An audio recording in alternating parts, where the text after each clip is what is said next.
One of the highlights of our visit in Ilocos Norte is this museum of Antonio and Juan Luna. A very interesting place to go. You should never miss this museum.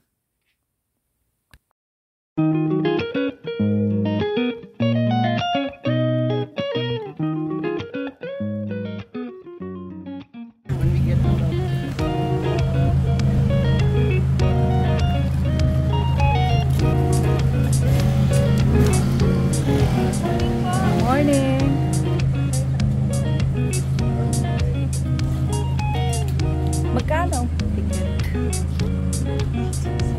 1877.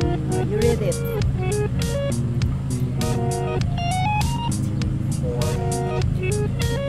In Madrid.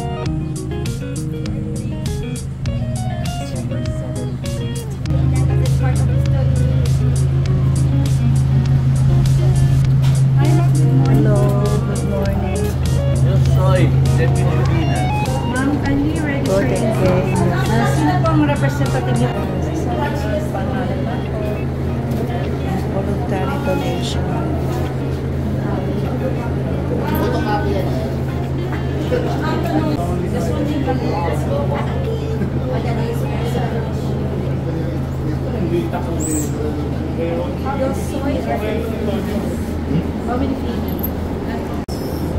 So the lower part of this house was a restored house during 1977. Ginaya po yung original structure po ng bahay. And then, during that time po, sa taas ang kanyang residential area, while dito sa first floor, it's all about bodega lang po siya. Tambakan po dito sa ilalim ng bahay. Ang kanilang residential area is sa taas na lang. And po yung painting of Juan Luna. Wow, see? This is the painting of Juan Luna. This is Juan Luna. Polarium. Almost times 4 po yung laki po dito sa Polarium. Yes po. Nasa National Museum in Manila po yung original po yan. Then we have also the Hymen or Hymeni. Yan po yung latest lang po na rin din yes, yung nasa Ayala Museum in Manila. National Museum. Yes. And also the Mauritian, but the very controversial thing of Juan Luna. Naging controversial po ito kasi si Mr. Garcia from GSIS during that time ng 2002 ginamit niya yung pondo para ipambili or para kunin itong painting na ito yung Hong Kong na-auction siya in Hong Kong. Yes po. That was the mirror image mo ng mapa ng Pilipinas. The exact posture ng mapa natin and then the mirror image, it was the female. Female. Parang babae po siya. The original one also is located at National Museum in Manila. It's mirrored. Ginamit ni Winston Garcia kasi yung pondo na 45 million to this painting. Oh, fun. Oh, na ano. okay. Then the blood compact also in Malacanang Palace in Manila. And He did this, Juan Luna. The palace, original palace from Paris Resurrection Hidalgo, this one. Originally, pagkinta. And then this one also The original is palette of Juan Luna. For the Philippine military, ano po. Raya Dilio. Pwede po kayo mag-picture po kayo dito. Akin na po yung Oh, yeah, but that one is reviewed like that. 1, 2, 3. And so ikaw naman for the rose. For the rose. No, you still in the end. Why? The wife of Juan Luna.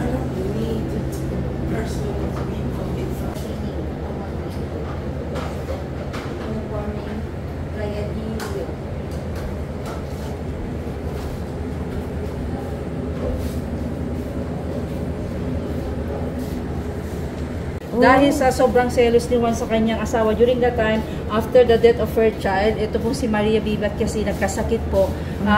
Parang nagkaroon siya ng kalaguyo, pero hindi naman siya naaktuhan na talagang meron siyang kalaguyo. Rumored lang. Opo.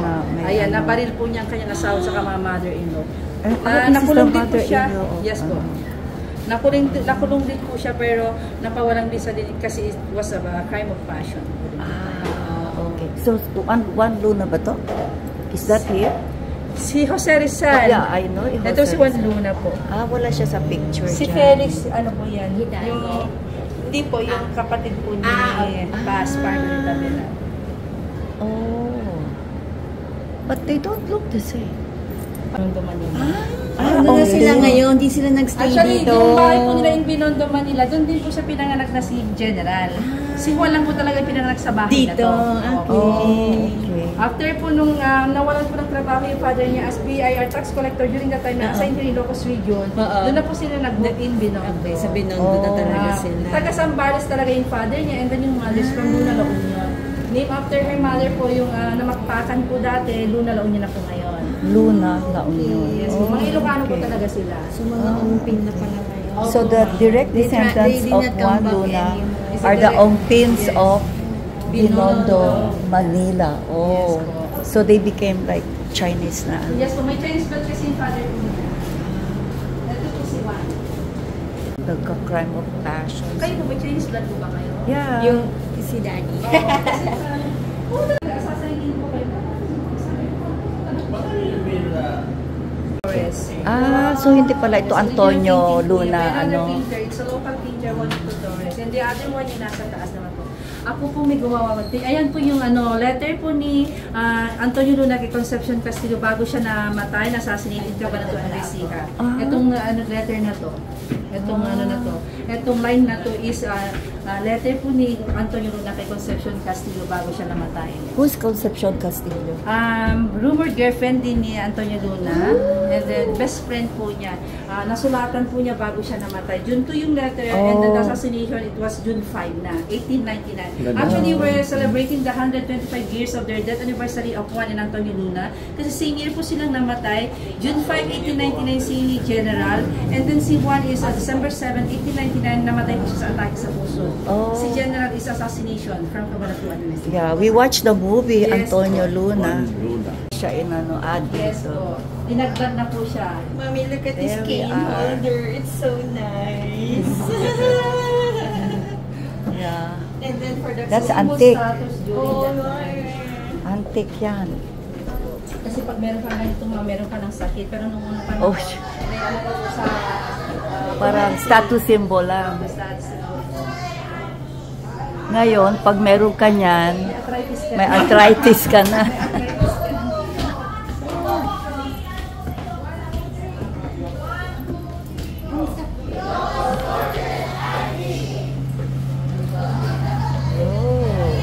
Ayan si General who was also pharmacist. House po, ito po yung pinaka bahay nila in Binondo, Manila where dito po siya pinanganak na si General. Ito po, doon pa po yan. Ayaw kasi nilang i-donate po sa gobyerno po yan. The original sa private house. house po. Of the Lunas in Binondo, Manila. And these are the brothers Antonio and Joaquin. Joaquin is different from ano ba? Joaquin is their kapatid din po. Actually, there were kapatid 7 siblings in the family. Bunso po si General and then si Juan po is pangatlo. 9 years gap po, pero sabi ko nga po, same year po silang namatay. He was only 32 years old from assassination and then si Juan is only 42 naman po yung natake. So si Antonio pala was the youngest? Yes po. He was the youngest. So really, so interesting. So this is Antonio Luna. Yes ma'am. He was also Bilang scientific. pharmacist. He was a pharmacist. Si, ano naman si Juan po is seaman naman po siya. So this is a very old house here. It dates back to 1977. It was restored in 1977. 1977, but this was originally built in 1850s. 1850s. Okay, so that's how old this house is. 1850s, more than 100 years old. The original bed, that was the only original furniture here in museum, the bed. It's an Atay's bed. Ginawa Wow. ko ng Atay. Famous na gumagawa ng mga furniture in Binondo, Manila. Wow, so beautiful. So, See? almost 200 years old na po yung bed. Wow. And the bed is big. And the chairs are not that small. Yeah. You'll be wondering, people, Filipinos were tall people. This part po siya, dyan po siya na-assassinate yung Cabanatuan Torres. Dito yun. Yes, po, yung The same site ba yung pinakita sa movie? Hindi. ano ma'am? Dinaya lang po yung mga mga details. So ito yung kanyang original replication. Yes, na napalagyan po ng boss namin ng for display po. Meron na siyang May makina na. at saka gasolina. Modernized na. Yaheng. Ayan, Pwede po mag-picture din po kayo dito. bottle can. Yeah. It's so nice. This is how it looks outside, the back part of Juan Luna's house.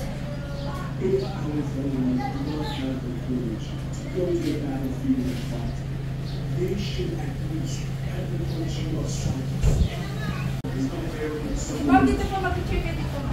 Opo po kayo. Group pic din. At saka kayo ni Traitors. I do not demand compliance with oaths, cries, po yung well. Original pa po yun. Original source of water. It's a well right there. And then dito And po this is yung the kitchen. entrance to the house that And then leads you that to part the also the sala. original room ni Juan Luna po. Oh, ng the bata one po we siya. saw. Yes, ma'am. Okay. Pero close lang po. with the wife pa that time. No, ma'am. Childhood, ano po niya dito? Childhood home. Yes. How come You sit sobrang there. laki?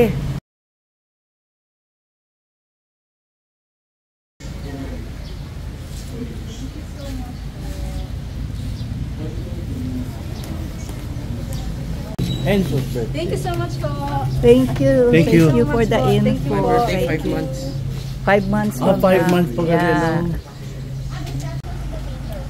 Painter first, and then and then the other one.